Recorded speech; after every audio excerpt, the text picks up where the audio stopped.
Okay, so it's good customary that I give you a brief or a quick update on sort of not just the admin, but sort of more the organizational parts of the project here. So I'm going to talk about the team, I'm going to talk about the grant, and I'm going to talk about an effort which is called Green. So we are now on LinkedIn, not on X or anymore. And if you see latest hiring trends, 0%.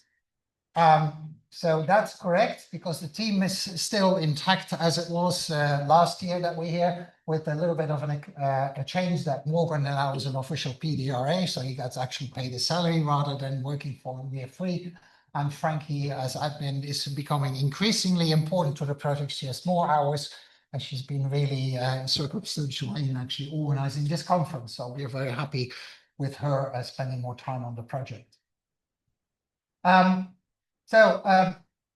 What about the grant renewal? As all you know, we were funded 2021 to 2026. So in April 2026, the grant will run out 1st of April, not a joke.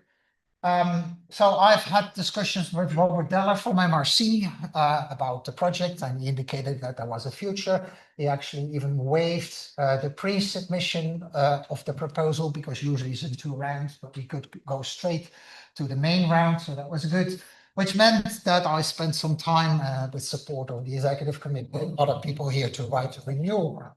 And that was submitted on the 2nd of May of 2025. I'm expecting sort of review reports in September, and then it goes to the panel, which I think assembles somewhere in October. So by beginning of December, I'm hoping to hear whether we do get funded again. So what did we propose to do?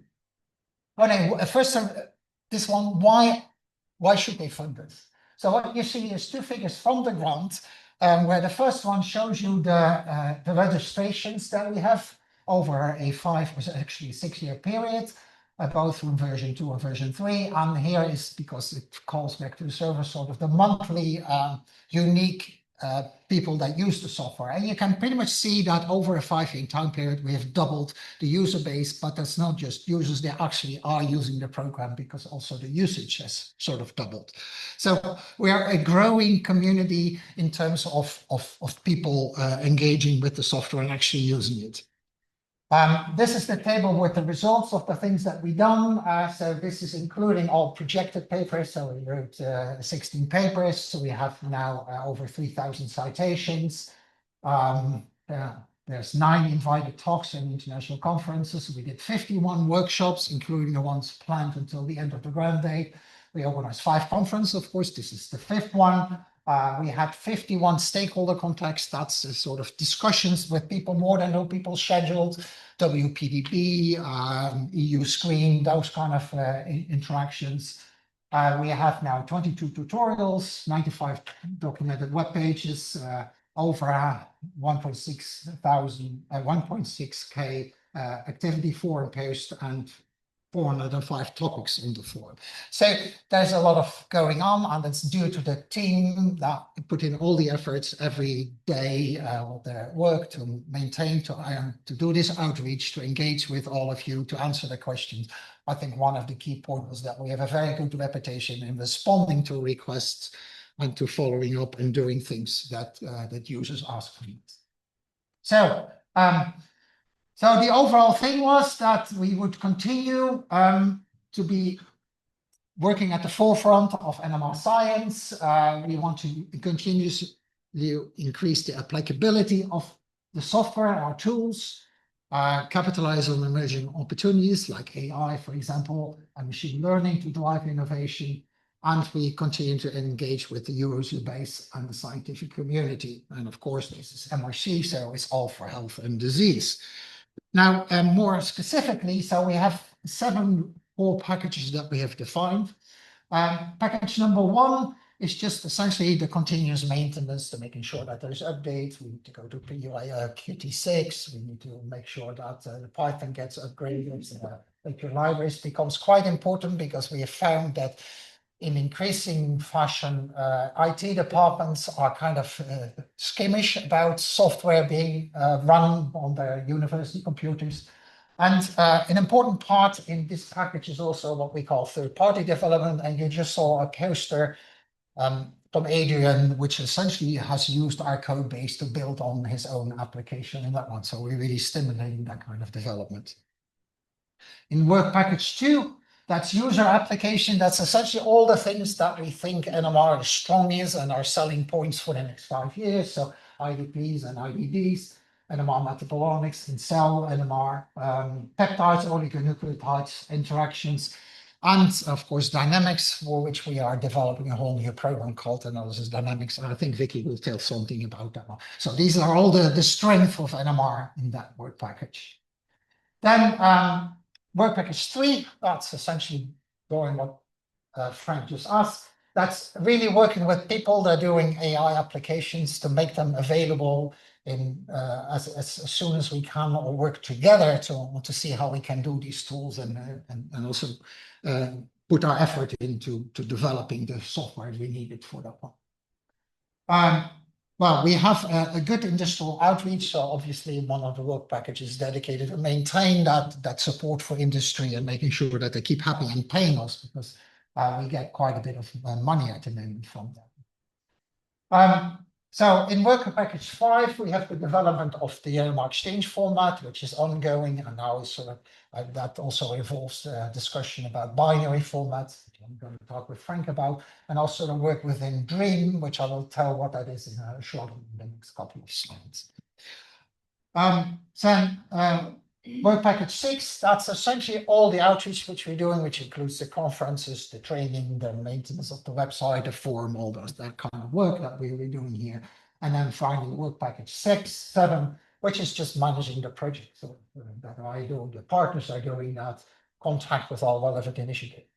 Now, there's one new thing that we envision in this work package, which is new, is starting some feedback panels. So there's several of our partners, but there could also be people here in the room which are interested, are quite interested in sort of working with this and defining what our next target should be, but also what our target should be for version 4 and even a version 5, for which we have a roadmap. Okay, so that's of course me, Brian and Gary, we're all PIs on the grant. I'm very happy to tell you that Teresa Carlamagno from the NMR facility in Birmingham has also joined as a co-PI at this moment on the grant. And then of course there are our partners in the project. And what you see is the list of new partners. In green are ones which are in the same site, but because of retirement or other jobs, people, there's different names there. In blue, you see some new people that have joined. So Fleming, for example, has joined now officially. We have the IBS, you see over here. Well, I'm not going to mention all of them. You see them in the blue. Those are the new partners that now have joined the project as well. Of course, they're quite important. They give us feedback. They organize workshops together. They contribute code. We have some of them that are really active in developing code already traditionally, but also have a new one. For example, Dr. Prossar in Norwegian is very interested in doing some of the work in metabolomics that they're doing and porting that to our platform. So we have exciting new initiatives there. And with that, finally, I want to tell you about Dream. So what is Dream? Dream is a digital research infrastructure program, which was initiated by COSEC. So this is the UK initiative in digital research infrastructure. So there's money in the pot from the government, COSEC, which is sort of an overarching CCP organization, particularly in the physics realm. They got some hand on some money. They invited us to do a proposal, and what we did is across the bio side, the bio-oriented CCPs, we came together because we felt this was an opportunity to do some things that we otherwise would not have the money or the resources, but also not the time to do that. So we wanted to combine our efforts across the biological data realm and improve accessibility to our respective platforms across these domains. And what we put very central in these things was molecular dynamic simulation, with the idea that this would be crossing, be the connecting glue to interpret experimental observation. So CCP Vuister, CCP4, CCPN, and CCPN. And we also have connections with CCP SACs, but they were not technically not allowed. So we're going to connect experimental data with MD simulation, and we're going to focus on fair data and cross-platform integration of tools. So it becomes easier as an NMR spectroscopist to do some molecular dynamics simulation, get some back calculated NMR parameters back into the program to compare to what you actually be measuring. That's in a nutshell what we've been doing. We have Bindu here in the room, who's been allocated from COSAC to work on this project, and she's also here to talk to you and get to know you. And so we have some hands to actually do some work there. Okay, so we have a website. We already have some activities. So there is a seminar upcoming together with the PDB-IM, so for the work group on integrated structural biology, where they update us on their efforts. We have a workshop at Euromar where Gary and Ed are going to not just do a CCPN job, but also advocate this project. There's a nice conference that comes up in Palermo, which is both an online or an in-person version, where we are going to present DREAM and also, of course, NMR. Yeah, follow us for more updates and discussions that we have on this one. Oh yeah, and then finally we have planned a conference on integrated structural biology and fair data somewhere in 2026. So that's a pre-announcement. And I think with that, I'm going to hand over to Vicky. Okay, I'll try and keep this relatively short because it's been a long session. So I'll just sort of pick out a few highlights of things that are sort of new in the program. So we recently launched this new sort of tutorial or how-to on importing data from NMRtist. It's sadly not quite as straightforward as it should be. Although they create NEF files, they create different files depending on whether you do just an assignment or whether you do assignment and structure calculation. A bit bizarre, but there we go. Follow the instructions and you'll be okay.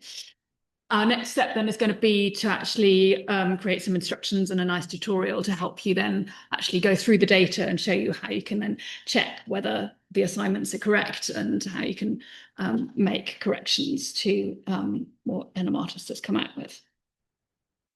And in that context, I just want to highlight some of the information we've got on our website. Got this page on sort of video tutorials and manual, which has got some background information, really just because we've had some users recently who've tied themselves in a sort of knots trying to do some of this kind of work.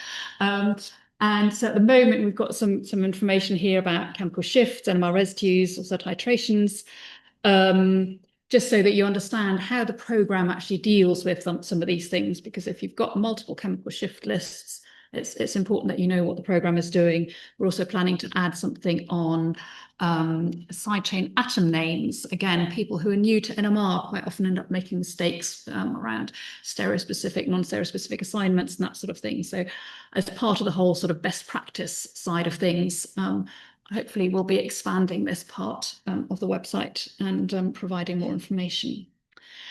So one of the things that obviously in order to start looking at your chemical shifts that you've imported from NMR, just is that you want to be able to quickly, look at the spectra and see, does this all make sense? And I'd hope this might have been done by today. We're still in the final bits of testing the system for sort of whole residue navigation. It all starts in the assignment inspector. You now in the settings box can say, what displays you want to use to look at NH strips and whether you want to look at I plus or minus 1 strips. Or you can set up several spectrum displays in different ways. In the CH tab, you can then add some displays as well, so that if you double click on here, in one go, you get all your strips displayed nicely. So this is for a threonine. In the carbon nosy here, you've got the C alpha, C beta, and C gamma strip. These are the triple resonance spectra. You've got in the center, the C alpha and C beta. Here are the neighbors, and you see the nice links going across. And obviously in the CCONH, you've got the gamma peak there. And then at the same time, you've also got the nitrogen nosy, nitrogen toxy, HSQC experiments, and you've got strips there. And then in a separate window, I've also got my HCCH toxi strips. In this case, I like to look at them horizontally. Other people prefer to switch their spectra around and look at them vertically. That's fine. It just works with however you've set up your displays. So Lisa and I are quite excited by how nicely this is working and how much easier it will make life. And I hope other users will find that too. The other thing that I've been quite excited about just recently has been the improvements we've made to the pick and assign module. So here we've got a situation, I've got my HN HSQC, got some triple resonance spectra here, and then here I've got my 15N NOSI and TOXI HSQC spectra. And now we've added to the settings box here so that you can pick in both of those spectra in the same gut time.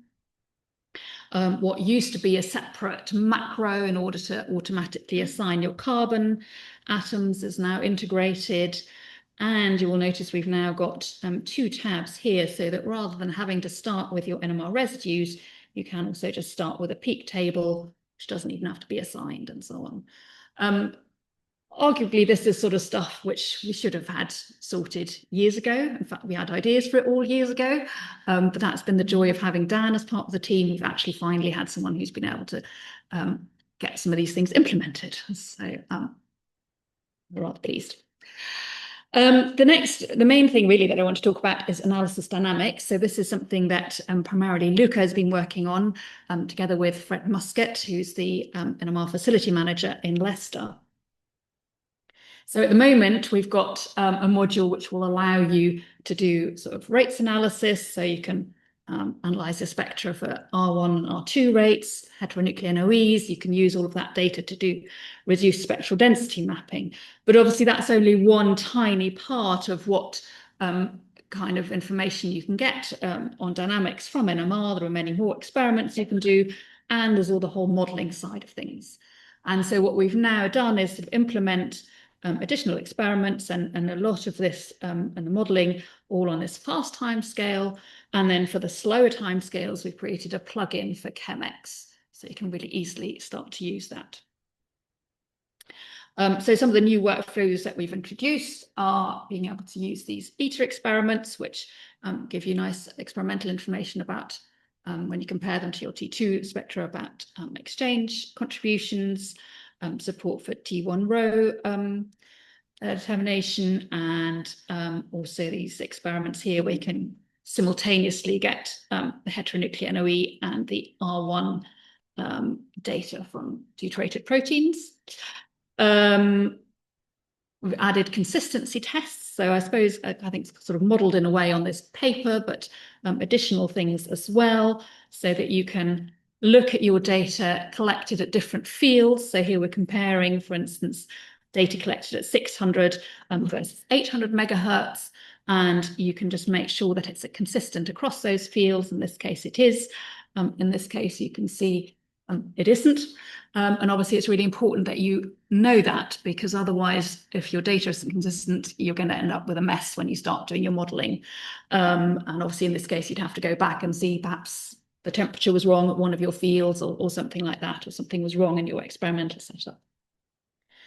And then what Luke has implemented and is a sort of complete set of essentially the model-free style analysis, but using the latest algorithms and libraries and things to use slightly different algorithms and really keep it as quick as possible, and also give you sort of good quality suggestions on your model selection. So here, for instance, you can see model selection based on a Monte Carlo analysis of the Bayesian information criterion. So again, trying to help people do their science well as efficiently.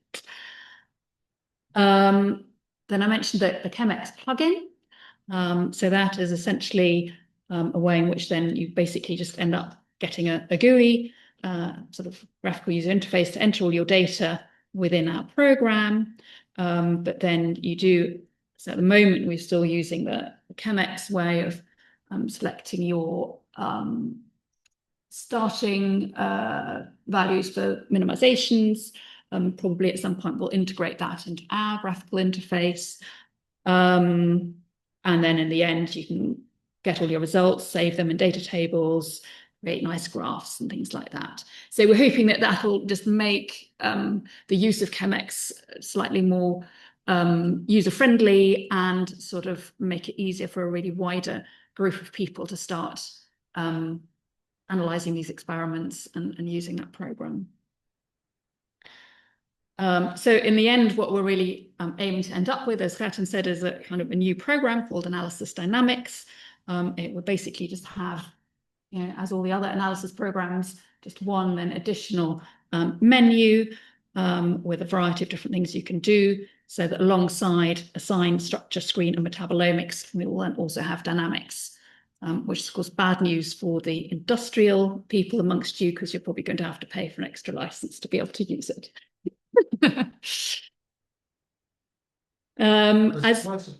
Sorry? It's good news for everyone else because we might get more money. As part of this, we're going to have to update our environment. So as you know, the program is written in Python, and as part of that, what's really important is what are all the other libraries that you've got accessible to with your Python installation. And so this is just to sort of highlight some of the most important ones that are included in our package. And so we're going to be adding Pydantic, which we need for the ChemX, PySide 6, which we're going to, I think, at some point start using for some of our graphics. And then as part of the DREAM effort with the MD work, we want to add the MD analysis library.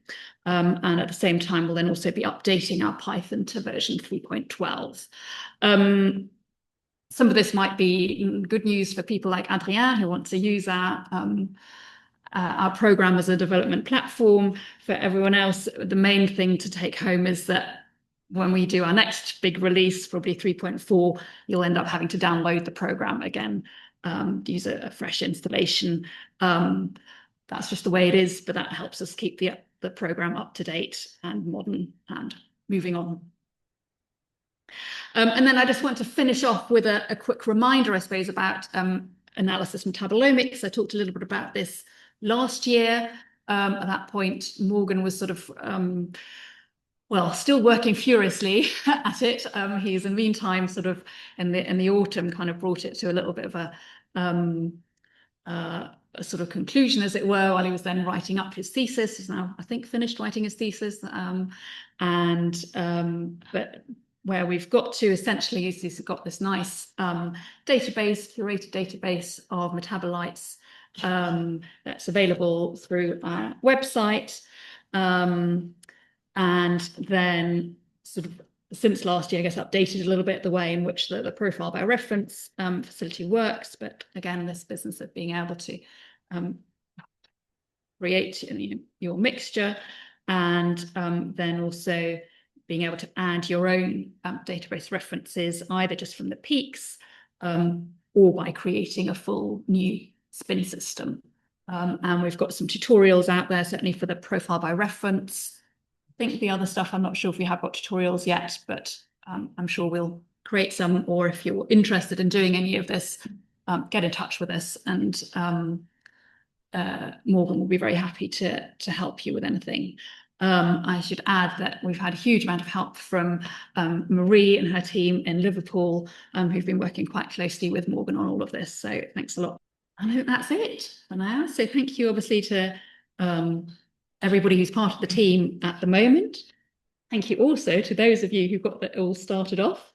And thanks for those who've been working with us on the dynamic side and also on metabolomics.